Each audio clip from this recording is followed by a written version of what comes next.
On a crisp London morning, the historic corridors of power stirred with an electrifying sense of anticipation as Prime Minister Rishi Sunak stepped forward to unveil a sweeping vision for the nation's future. In the gentle glow of early sunlight glimmering off the centuries-old facades of Westminster, Sunak ascended the steps of 10 Downing Street, his demeanour resolute and his eyes fixed firmly on a horizon bursting with promise. Today, he proclaimed in a voice both measured and impassioned, marks not just another day in our storied history, but the inception of a transformative era for Britain. We are setting forth on a course to rejuvenate our economy, fortify our public services, and reclaim our rightful place as a global beacon of innovation and progress.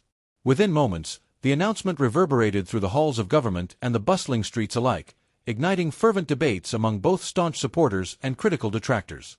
In a discreet meeting later that very morning inside the polished chambers of the Cabinet Room, senior advisers gathered around a grand oak table to parse every nuance of the ambitious reform package.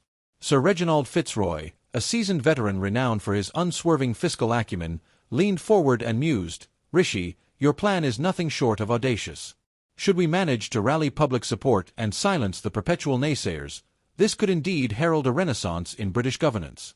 Lady Beatrice Montfort, equally formidable in her progressive convictions, nodded emphatically. "Quite right, Reginald.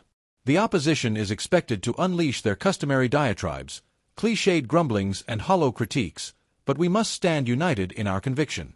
The nation deserves leadership that is both visionary and pragmatic, not mired in the trivialities of partisan bickering."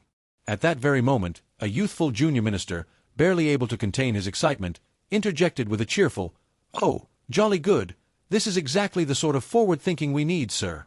His remarks were punctuated by the recent accolades showered by reputable publications such as The Economist and The Times, which had hailed Sunak's approach as both innovative and meticulously reasoned. Yet, the atmosphere was not solely one of unbridled enthusiasm. Across the room in a packed press briefing, an irreverent journalist with a reputation for caustic wit took the floor. Frankly, he began with a wry smile. One might wonder if Mr. Sunak's proposals are less a genuine attempt at reform and more a well-polished piece of political theatre, a mere red herring designed to distract from previous blunders. "Don't you think?" His tone, dripping with quintessential British sarcasm, was met with a chorus of murmurs from the assembled reporters. Not long after, in an impromptu side conversation that unfolded in the corridor outside the briefing room, a veteran political analyst known for his biting commentary remarked to a colleague, "Now that's a rather cheeky observation, wouldn't you say? But if you consider the robust economic forecasts and the clear-cut commitment to renewable energy initiatives, one cannot simply dismiss these measures as mere spin." His companion, a well-regarded member of Parliament with a penchant for blunt expressions, replied, "For heaven's sake, let's not be overly cynical. The Prime Minister's strategy is as clear as day. It's high time we gave credit where it's due and let the results speak for themselves." Later that afternoon, within the hallowed precincts of a renowned London think tank, the discourse reached an even more animated pitch. Professor Edwin Carlyle, whose expertise in macroeconomics had recently drawn praise from international circles, stated unequivocally, "Sunak's blueprint is both pragmatic and daring. It marries fiscal responsibility with a heartfelt commitment to social equity. In these turbulent times, such a balanced approach is as rare as hen's teeth." Dr. Emily Hawthorne, a policy strategist whose analytical prowess had earned her accolades in publications like the New York Times, concurred, adding, "Quite right, Professor Carlyle. Amidst the tumult of political rhetoric, it's refreshing to witness a leadership that not only comprehends the complexities of our economic challenges but also aspires to craft a more compassionate society." As the day unfolded, the narrative of that historic morning and its cascading consequences permeated every corner of the nation. In a brief yet poignant exchange outside the Prime Minister's office, Sunak confided in his trusted aide, "I'm well aware that there will be those who scoff at our measures, dismissing them as half-baked attempts at modernization. But mark my words, these policies are rooted in evidence and are designed to steer our country out of its current doldrums." His aide, with a wry yet determined smile, replied, "Indeed, sir. It's high time we put the naysayers in their place. With the resolute support of the people and the clarity of purpose in our actions, there's nothing that can stand in our way." In a subsequent exclusive interview with a prominent broadcaster known for his no-nonsense approach, Sunak elaborated further on his strategic vision. "We stand at a crossroads," he asserted firmly, "and I am convinced that this is the precise moment for decisive, forward-thinking action. Our focus transcends mere economic recovery. It's about sculpting a society that is fairer, more inclusive, and robust enough to face the challenges of tomorrow. Let the critics rail on, I am resolved to proceed with unwavering integrity.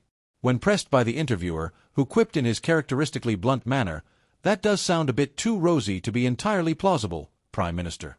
How do you address the concerns of skeptics? Sunak's reply was as crisp as it was defiant. Crikey, it's about time we cast aside our cynicism and embraced a future built on innovation and unity.